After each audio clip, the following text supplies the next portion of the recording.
Sempre achei engraçado como a vida pode ser ao mesmo tempo generosa e cruel.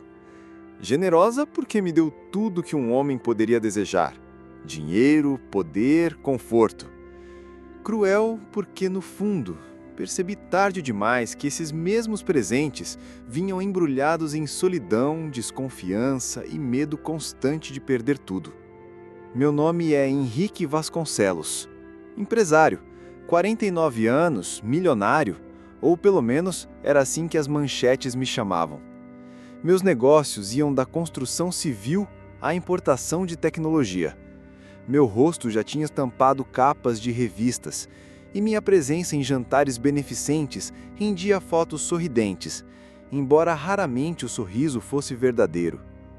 Tinha uma esposa, Helena, elegante e dedicada às aparências, e 2 filhos, Eduardo, de 16 anos, que já começava a me olhar com a ousadia típica da juventude, e Clara, de apenas 8, minha caçula, que ainda acreditava que o pai era um herói. Vivíamos em uma mansão ampla, com janelas de vidro que refletiam o pôr do sol como se fossem telas de cinema. Uma casa onde não faltava nada, ou talvez faltasse o mais importante. Lembro bem de uma conversa que tive com Helena certa noite. Henrique, você já reparou que nós moramos juntos, mas mal nos encontramos? Ela disse, passando a mão pela taça de vinho, sem olhar nos meus olhos. É o preço da vida que escolhemos. Eu trabalho para que nada falte. Mas falta, Henrique. Falta você. Não respondi. A verdade é que não sabia o que dizer. No dia seguinte, como de costume, acordei cercado pelo silêncio da casa grande. Desci as escadas de mármore e encontrei a figura discreta de Rosa, a empregada nova que havíamos contratado há poucas semanas. Diferente dos outros funcionários que eram quase peças de mobiliário, Rosa tinha uma presença estranhamente viva. Não apenas cumpria ordens, ela olhava, observava, parecia compreender mais do que demonstrava. Bom dia, Sr. Henrique, disse ela, com um sorriso simples, genuíno, enquanto colocava o café na mesa. Respondi com um aceno quase automático. Estava acostumado à formalidade dos empregados, mas algo na voz dela era diferente. Era como o bom dia que você recebe de um vizinho de infância e não de alguém que depende do seu salário. Naquele momento, não imaginava que seria justamente ela, a mulher humilde, de passos discretos e mãos calejadas, quem mudaria a história da minha família para sempre. O primeiro sinal de que minha vida iria desmoronar não veio com alarde, mas com pequenos ruídos, como a madeira rangendo antes de ceder. Eu estava tão acostumado ao controle que ignorei os alertas. Negócios instáveis, parceiros desconfiados, reuniões tensas. Uma noite, após mais uma ligação truncada com o meu sócio, sentei na sala, exausto. Rosa passou carregando uma pilha de toalhas, e por um instante, sem querer, nossos olhares se cruzaram.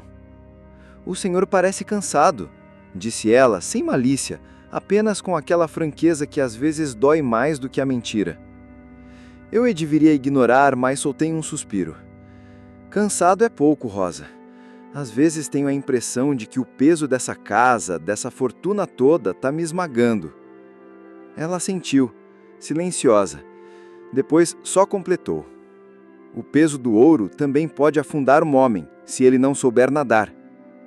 Fiquei atônito, uma empregada me dando uma lição. Mas por algum motivo aquela frase grudou em mim. O destino, no entanto, não gosta de esperar. Pouco tempo depois, um golpe planejado por alguém próximo abalaria tudo. Minha empresa, minha imagem, minha família. Foi aí que descobri que os verdadeiros aliados não são sempre aqueles que vestem ternos caros, mas, às vezes, os que usam aventais manchados de café. Mas essa parte da história eu ainda vou contar. A fortuna, quando começa a rachar, não faz barulho de vidro quebrando. É mais como uma infiltração silenciosa. Você não percebe até que a parede inteira esteja comprometida. Foi exatamente assim que os problemas começaram a se infiltrar na minha vida. Naquele ano, uma negociação internacional com a qual eu contava para expandir meus negócios não saiu como esperado. O investimento era alto e minha confiança maior ainda. Apostei sem medir o risco, convencido de que minha intuição jamais falharia. Mas o mercado não respeita certezas, e em questão de semanas, parte daquilo que construí durante anos começou a escorrer pelas frestas. Lembro-me de uma tarde em que cheguei em casa mais cedo, algo raro. Helena estava no jardim, podando as rosas com uma delicadeza calculada. Quando me viu, arqueou as sobrancelhas. "Você por aqui a essa hora?" "O contrato caiu", respondi, seco.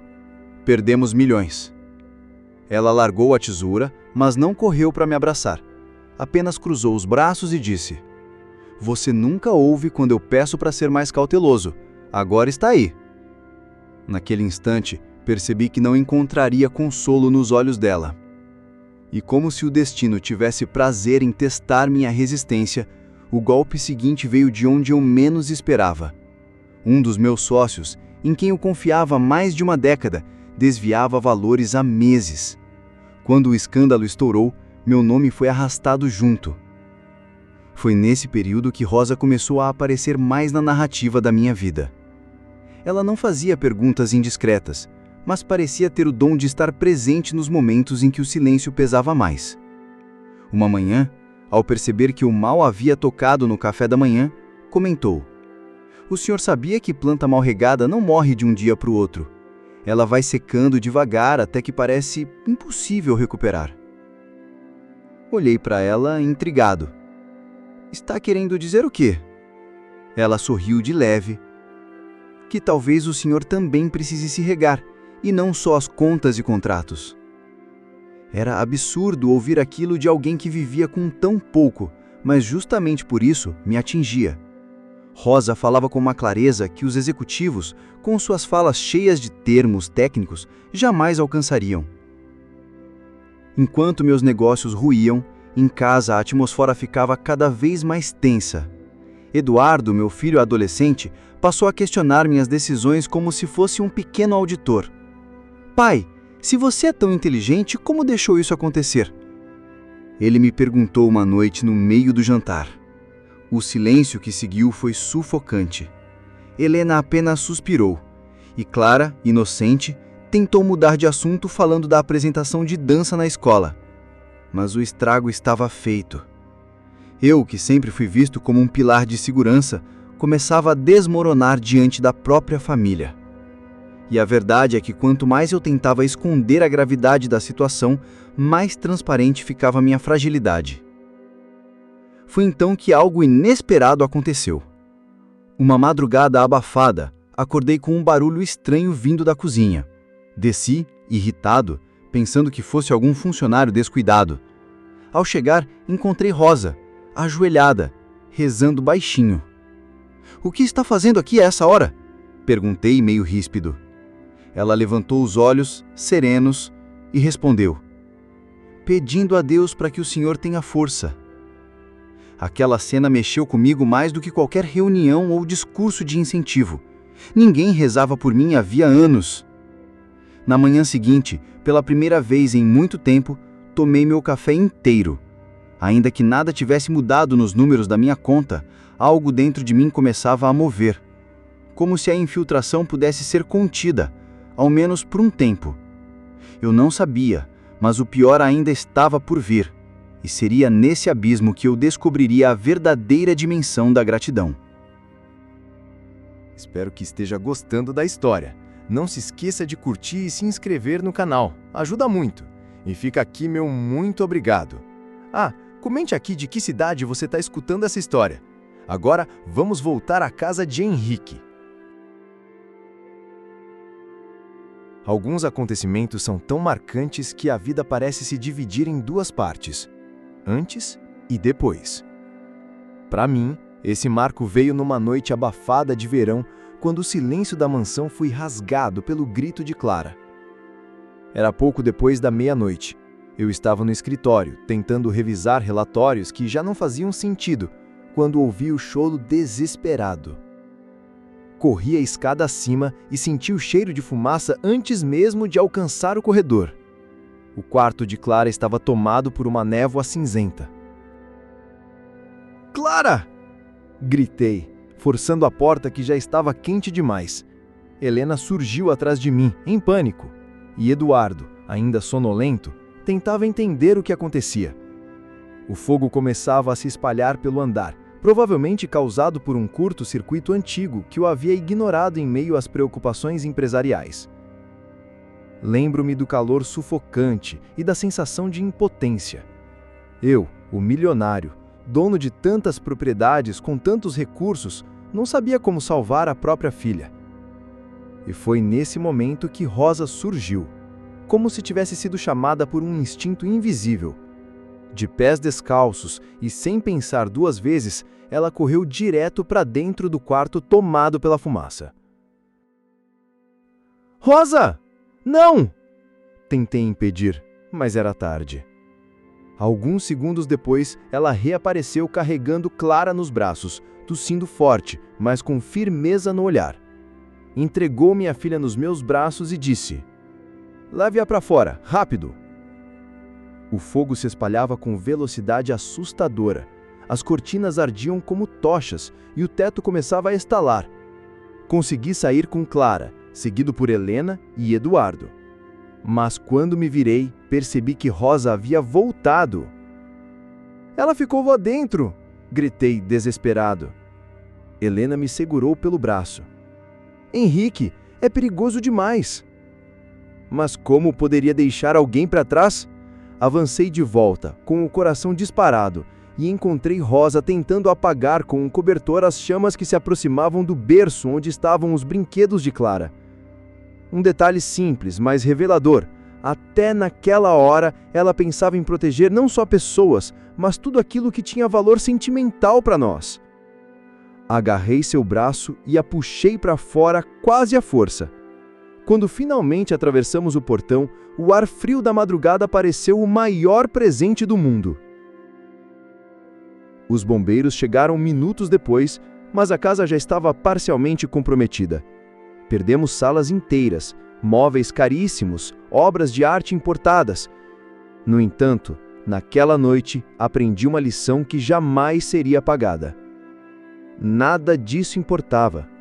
O que vale mesmo não pode ser comprado. E minha filha estava viva graças a uma mulher simples, uma empregada que arriscou a própria vida sem pensar duas vezes. Clara, ainda assustada, abraçava a Rosa como se fosse um anjo. Eduardo, que costumava olhar para os funcionários como se fossem invisíveis, estava com os olhos marejados.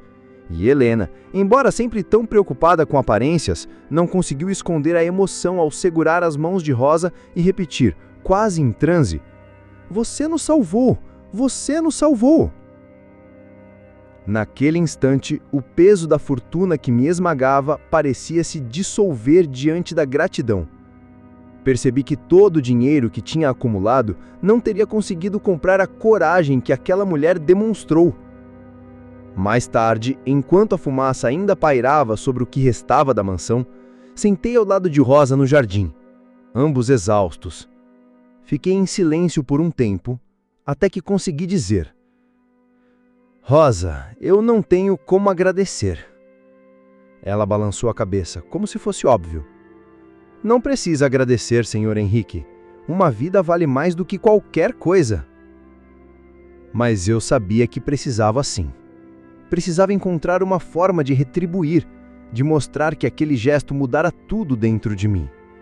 E mais do que isso, precisava encarar a pergunta que não queria calar.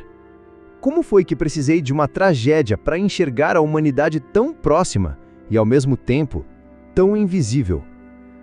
Foi nessa noite que percebi: a história da minha vida não seria mais sobre negócios, mas sim sobre gratidão. Na manhã seguinte ao incêndio, o cenário parecia saído de um pesadelo. O cheiro de fumaça impregnava tudo.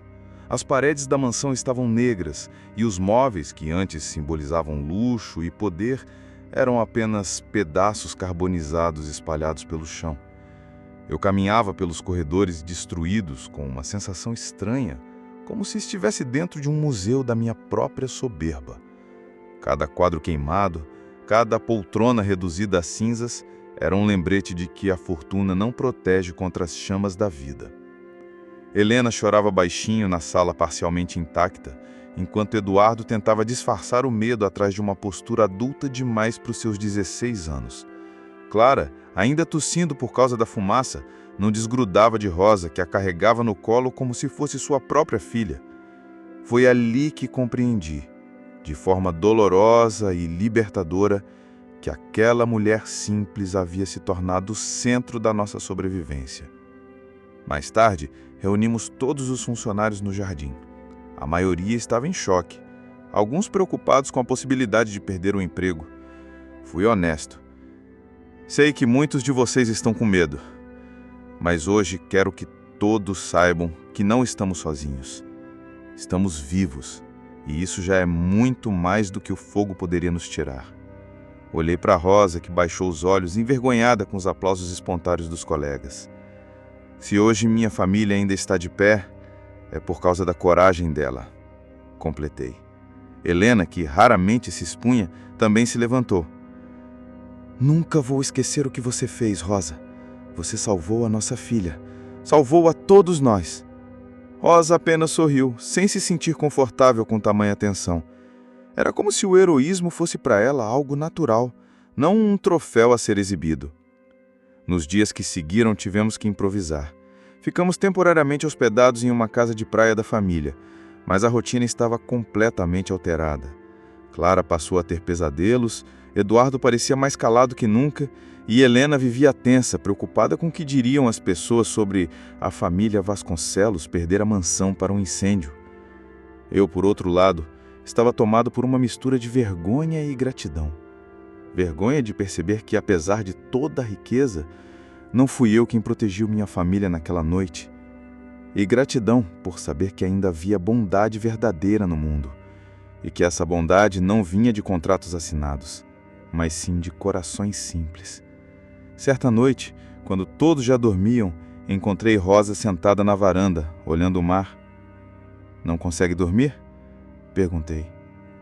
Depois de tanta coisa, o sono demora a chegar, respondeu ela sem tirar os olhos das ondas. Me sentei ao lado dela.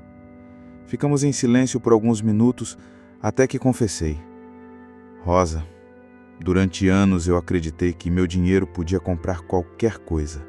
Segurança, felicidade, até amor. Mas quando o fogo chegou, percebi que não vale nada se não tiver pessoas de verdade ao meu lado. Ela se inspirou e disse com simplicidade: dinheiro compra telhado, mas não garante abrigo. Compra comida, mas não garante mesa cheia de paz. Compra companhia, mas não garante amor. As palavras dela me atravessaram como uma lâmina suave, dessas que não machucam por fora, mas abrem o que estava guardado por dentro. Foi ali que decidi. Não importasse quanto tempo levasse, eu iria encontrar uma forma de retribuir. Rosa não seria apenas a empregada que salvou a família Vasconcelos. Eu faria questão de que sua vida mudasse para sempre, assim como ela havia mudado a nossa. Naquele momento, eu não sabia ainda como, mas uma chama diferente havia nascido em mim, não a do incêndio que destruiu, mas sim a da gratidão que transforma. Passadas algumas semanas do incêndio, a vida parecia ter retomado um certo equilíbrio. A casa de praia oferecia segurança temporária, mas a sensação de desajuste permanecia. Helena passava os dias tentando reorganizar compromissos sociais, preocupada em manter as aparências. Clara grudava em Rosa como se fosse sua sombra, chamando-a de tia Rosa e se recusando a dormir sem que ela estivesse por perto. Mas Eduardo, meu filho, parecia caminhar por outra estrada. A adolescência já é, por si só, um território cheio de silêncios e rebeldias. No entanto, percebi que o incêndio havia deixado nele algo mais profundo. Ele falava pouco, evitava contato visual e passava horas trancado no quarto. Uma noite, decidi bater a porta. "Posso entrar?" perguntei. Ele respondeu com "tanto faz", abafado. Entrei e encontrei o quarto escuro, iluminado apenas pela tela do notebook. Eduardo olhava fixamente para fotos antigas da mansão, como se fosse um arqueólogo examinando ruínas. Filho, sei que não tem sido fácil. Comecei. Ele me interrompeu. Você deveria ter protegido a gente, pai. As palavras vieram como soco no estômago. Tentei me defender. Eu não podia prever o incêndio, Eduardo. Não falo só do fogo, disse ele virando-se para mim com os olhos marejados. Falo de tudo, dos negócios, da vergonha, das brigas com a mamãe. Parece que o senhor está sempre ocupado demais para ser nosso pai. Fiquei sem resposta. O silêncio entre nós foi pesado, quase insuportável. Pela primeira vez percebi que a rachadura entre mim e meu filho não tinha começado com um incêndio. Ela vinha de anos de ausência. Na manhã seguinte, enquanto tomava café, ainda refletindo sobre a conversa, Rosa apareceu com Clara no colo. A menina ria alto, brincando com os brincos simples da empregada. Essa pequena tem o dom de alegrar qualquer um, disse Rosa, depositando Clara suavemente no chão. Olhei para ela e, sem pensar, desabafei. Eduardo me culpa por tudo, e, no fundo, acho que ele tem razão. Rosa me encarou por um instante, com aquele jeito que parecia atravessar máscaras. Criança ou adolescente, tanto faz. Eles não precisam de heróis perfeitos. Precisam de pais que assumam quando erram. Aquilo me fez engolir seco. Passei a vida acreditando que ser pai era prover, dar o melhor estudo, a melhor casa, os melhores presentes. Mas talvez ser pai fosse justamente o contrário. Admitir falhas, mostrar vulnerabilidade. Mais tarde tentei novamente me aproximar de Eduardo. Filho, ontem você me disse coisas que doeram, mas que eu precisava ouvir. Eu errei, me escondi atrás do trabalho e deixei de estar presente. Quero mudar isso. Ele não respondeu de imediato, mas percebi que seu silêncio já não era de rejeição, e sim de reflexão. Pequeno passo, mas um passo. Enquanto isso, Clara continuava espalhando sua inocência pela casa, Helena tentava costurar as aparências sociais e Rosa, discretamente, sustentava os pilares invisíveis da família. Foi então que uma notícia inesperada chegou. Meu sócio corrupto havia desaparecido e com ele parte do patrimônio da empresa. A justiça viria, mas devagar. Eu estava, oficialmente, no olho do furacão. E mais uma vez, seria Rosa quem me ajudaria a enxergar o caminho em meio às cinzas. Os jornais estamparam a manchete como se fosse um espetáculo. Sócio de Vasconcelos foge do país em meio a escândalo milionário. Meu nome estava em todas as colunas, acompanhado de insinuações, dúvidas e julgamentos. Naquele café da manhã, sentado à mesa com Helena, percebi a fúria contida em seus olhos. Eu sempre te avisei, Henrique, ela disse batendo a xícara com força. Você se cerca de pessoas em que confia cegamente e depois não entende porque tudo desmorona. Eu não tinha forças para rebater. A verdade é que ela estava certa em parte. Sempre me orgulhei de ser um homem de visão, mas negligenciei sinais claros. Agora, além do incêndio, carregava nas costas o peso da desconfiança pública. Eduardo, que escutava a conversa, não se conteve. Pai, como você vai sair dessa? Olhei para ele e, pela primeira vez, não tentei fingir segurança. Não sei, filho. Estou aprendendo que às vezes não existe resposta imediata. O silêncio que se seguiu foi estranho, mas ao mesmo tempo libertador. Admitir que eu não tinha todas as respostas me fazia sentir humano. Mais tarde, enquanto caminhava na praia para clarear a mente, encontrei Rosa sentada numa pedra, costurando uma pequena toalha que havia trazido de casa. Sentei-me ao lado e por alguns minutos não falamos nada. O mar, com suas ondas constantes, parecia dar o ritmo certo para o momento. A senhora já passou vergonha em público, Rosa? Perguntei de repente. Ela riu de leve, sem tirar os olhos da costura. Já? Muitas vezes. Quando faltava dinheiro, quando precisei pedir ajuda, quando ouvi comentários maldosos por ser pobre. Mas aprendi que vergonha não mata. O que mata é deixar de lutar. Fiquei em silêncio, absorvendo cada palavra. E eu, acostumado a discursos empresariais cheios de estratégias, encontrava mais sabedoria em uma frase simples de Rosa do que em qualquer consultoria milionária. Naquela mesma noite, Helena organizou um jantar pequeno com alguns conhecidos da alta sociedade. Ela insistia que precisávamos mostrar força e não dar espaço para fofocas. Eu aceitei, embora já me sentisse exausto dessas máscaras. Durante o jantar, percebi como as conversas eram superficiais. Todos elogiavam com falsidade, mas os olhares diziam outra coisa, curiosidade mórbida para saber até onde eu tinha caído. No meio daquela encenação, foi Rosa quem me salvou outra vez. Ela entrou discretamente para servir a sobremesa, e, sem querer, Clara correu para abraçá-la diante de todos. Papai, a tia Rosa é a nossa heroína! Ela salvou a gente do fogo! A sala ficou em silêncio constrangedor. Alguns convidados trocaram olhares, surpresos por ver uma criança exaltar uma empregada no meio de um jantar de gente importante. Eu, porém, senti um orgulho enorme. Olhei para todos à mesa e disse com firmeza: minha filha tem razão. Rosa salvou a nossa família. E se hoje estamos aqui, é porque coragem não tem status nem sobrenome. Helena se remexeu na cadeira, desconfortável, mas não rebateu. Eduardo, por sua vez, me lançou um olhar diferente, talvez o primeiro de admiração genuína em muito tempo. Depois que os convidados foram embora, Rosa se aproximou de mim, tímida. O senhor não precisava ter dito aquilo na frente deles. Precisava sim, Rosa, porque é a verdade, e eu estou cansado de viver atrás de máscaras. Ela sorriu, um sorriso discreto, mas cheio de significado. Foi nessa noite que percebi: o dinheiro pode comprar plateias, mas só a verdade conquista corações. E no fundo, eu sabia que eu estava apenas no começo de uma transformação que Rosa, com sua simplicidade, havia iniciado dentro de mim.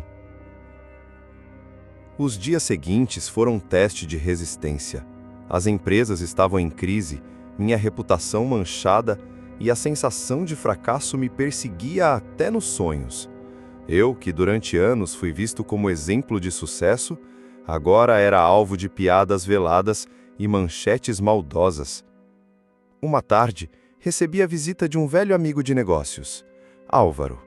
Ele entrou na casa de praia com seu terno impecável e um sorriso calculado. Henrique, meu caro, fiquei sabendo da sua situação. Vim oferecer ajuda. A palavra ajuda soava estranha em sua boca. Álvaro nunca foi conhecido por generosidade, mas por tirar vantagem das fragilidades alheias. Que tipo de ajuda? Perguntei desconfiado. Ele se aproximou, baixando o tom de voz. Posso intermediar alguns contratos para você. Claro, em troca de participação maior nos seus negócios. Era como oferecer água a um homem sedento, mas cobrando-lhe a alma em troca. Antes que eu respondesse, Rosa surgiu discretamente na sala para trazer café. Ao perceber o clima, ficou em silêncio, mas seus olhos falaram por ela.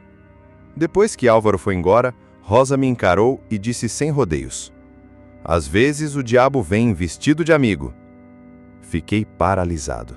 Era como se ela tivesse traduzido em uma frase simples aquilo que eu não tinha coragem de admitir. E o que você acha que eu devo fazer, Rosa? Perguntei quase como um aluno diante de uma professora. Ela não respondeu de imediato. Colocou a bandeja sobre a mesa, ajeitou a toalha e só então disse: eu não posso decidir pelo senhor, mas sei de uma coisa: quem está disposto a perder a dignidade para salvar a fortuna, perde as duas. Passei a noite inteira pensando nisso. Pela primeira vez, percebi que talvez meu maior inimigo não fosse o mercado ou os sócios corruptos, mas o meu próprio orgulho. No dia seguinte, chamei Eduardo para caminhar comigo na praia. Ele hesitou, mas aceitou. Enquanto andávamos, confessei: filho, sempre quis que você tivesse orgulho de mim, mas acho que me perdi tentando parecer forte o tempo todo. Ele me olhou com surpresa. Nunca pensei que ouviria isso do senhor. pois está ouvindo. E quero que saiba, eu não tenho todas as respostas. Estou com medo, estou cansado, mas quero recomeçar. Ele ficou em silêncio por alguns segundos, chutando a areia, até que disse: Eu também tenho medo, pai, mas talvez a gente consiga juntos. Foi um dos momentos mais importantes da minha vida. Não havia contratos assinados, nem câmeras, nem testemunhas de prestígio. Apenas um pai e um filho tentando se reencontrar. Naquela noite, enquanto via Eduardo brincar com Clara na sala e Helena, mesmo tensa, sorrir pela primeira vez em dias, percebi que algo estava mudando. Não fora o dinheiro que uniu minha família novamente. Foram o incêndio, a crise, o desmoronamento do orgulho e a presença firme de Rosa, que sustentava silenciosamente os cacos da nossa história. Ela, que não tinha nada a ganhar, foi quem mais nos deu. Eu sabia, chegaria o momento de retribuir, e quando chegasse, eu não deixaria passar. Com o tempo, Rosa foi se tornando mais do que uma funcionária. Era um pilar invisível da família. Clara não largava dela. Eduardo já não a tratava com indiferença. E até Helena, embora sempre preocupada com etiquetas, passou a reconhecer o valor daquela mulher. Mas eu ainda sentia que havia algo em Rosa que permanecia escondido. Ela falava pouco sobre si. Nunca mencionava a família ou o passado. Um mistério silencioso envolvia sua vida. Um dia, enquanto ela estendia roupas no varal, resolvi perguntar: Rosa, nunca vi ninguém vir te visitar. Você não tem parentes por aqui? Ela hesitou, dobrando com cuidado um lençol antes de responder. Tenho sim, mas estamos afastados. Afastados por quê? Insisti, curioso. Ela olhou para o chão, pensativa. Porque escolhi outro caminho. Meus irmãos não entenderam quando decidi deixar tudo para trabalhar como doméstica. Disseram que era humilhação, mas eu precisava sobreviver. Havia dor em sua voz, mas também dignidade. Mais tarde, num momento de confidência inesperada, Rosa me contou sua história inteira. Era filha de agricultores humildes, crescera no interior e desde jovem assumira responsabilidades que não cabiam na sua idade. Aos 18 anos, perdeu os pais em um acidente. Tentou cuidar dos irmãos, mas a vida foi dura, sem recursos. Acabou vindo para a cidade grande em busca de trabalho. Trabalhei em tudo que apareceu. Lavei chão, cuidei de idosos, vendi bolo na rua, até que conseguir ser empregada fixa. Nunca foi vergonha para mim, mas para minha família sim. Enquanto ela falava, senti uma mistura de indignação e admiração. Indignação pelo julgamento cruel que sofrera e admiração por sua força silenciosa. E nunca mais os viu? Perguntei. Não. Ela suspirou. Mas ainda rezo por eles todas as noites. Naquele instante, compreendi que a coragem de Rosa não vinha apenas do gesto heróico no incêndio. Era uma coragem moldada por anos de luta, renúncia e solidão. Decidi que faria algo por ela, não apenas um agradecimento financeiro, mas algo que desse sentido ao seu sacrifício.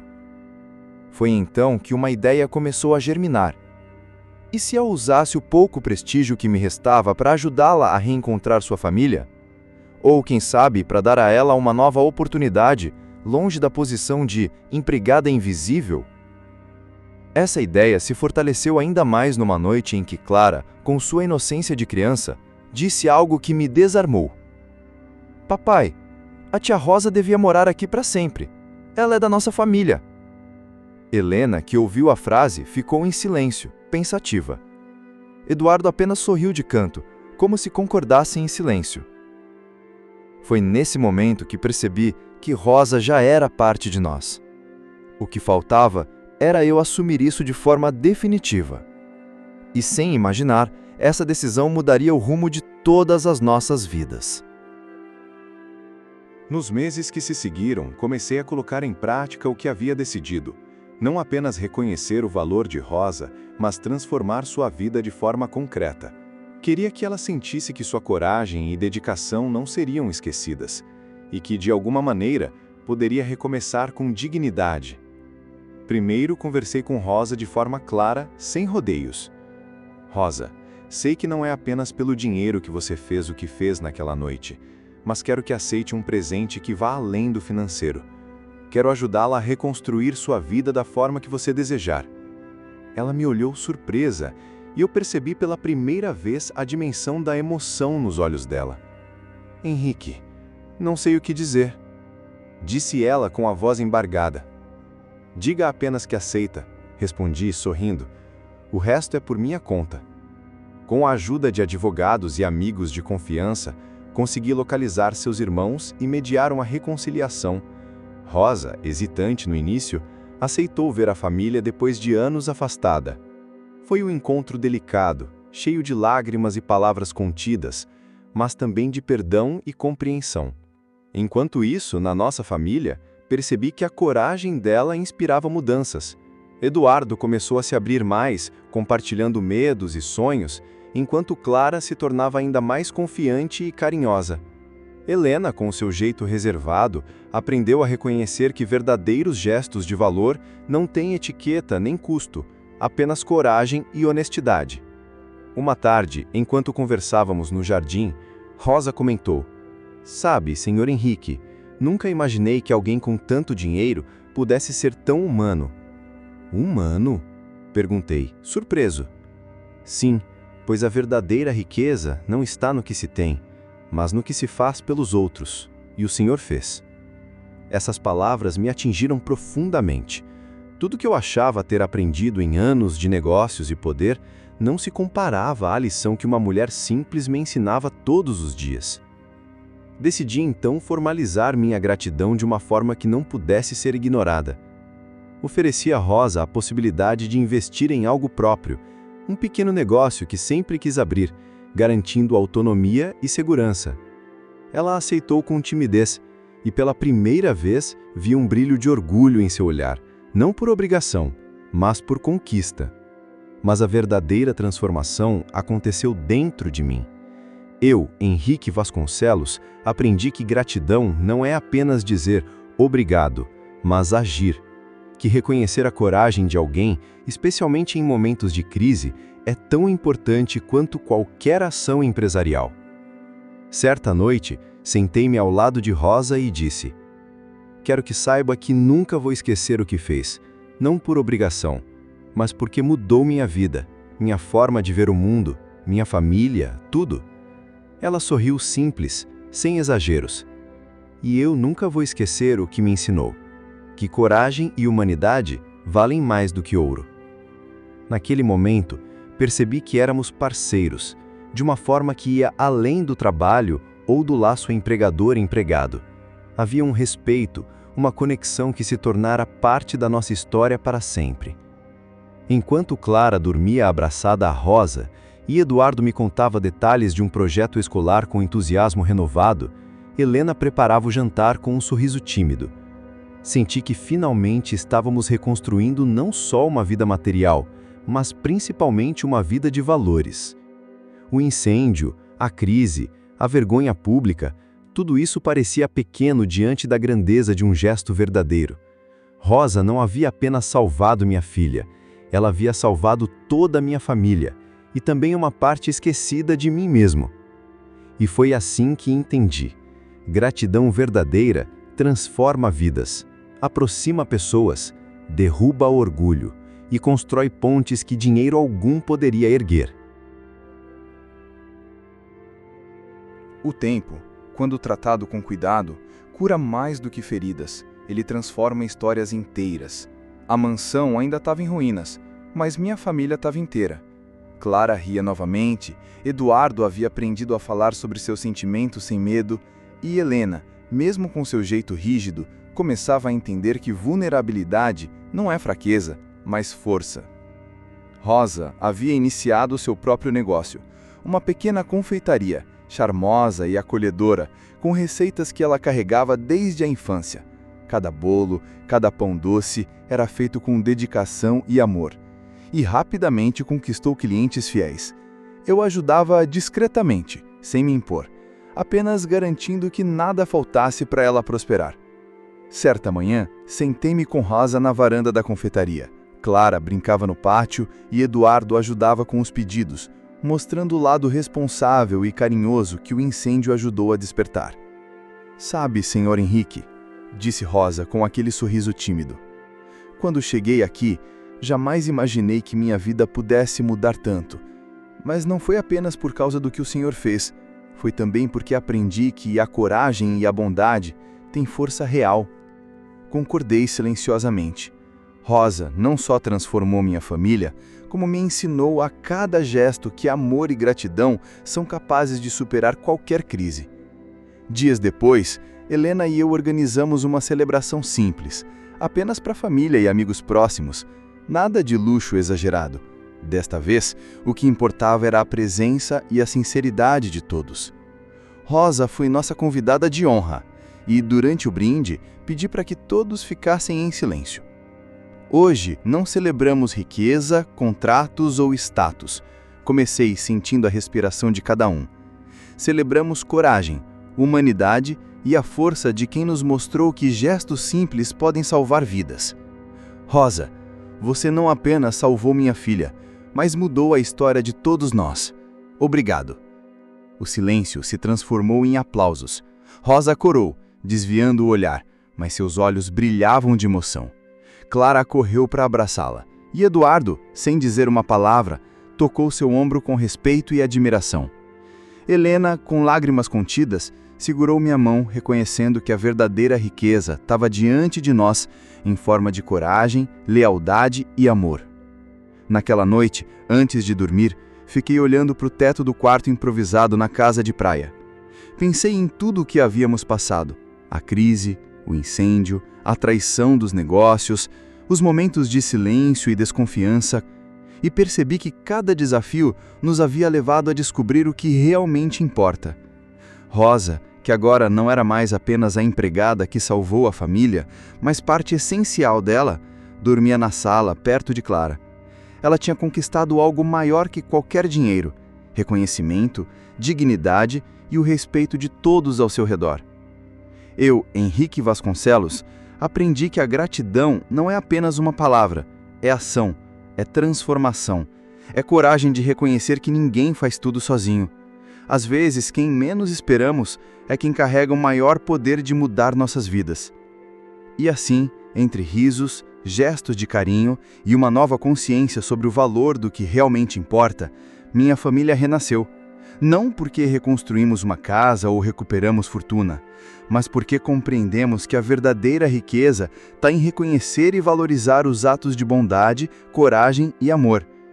O fogo consumiu paredes, mas nunca poderia consumir o que Rosa e sua humanidade acenderam dentro de nós: a certeza de que, mesmo diante da maior adversidade, existe sempre alguém capaz de salvar o que é realmente precioso. E olhando para ela, sorrindo para Clara e Eduardo, percebi: a vida que renascemos juntos é infinitamente mais valiosa que qualquer fortuna.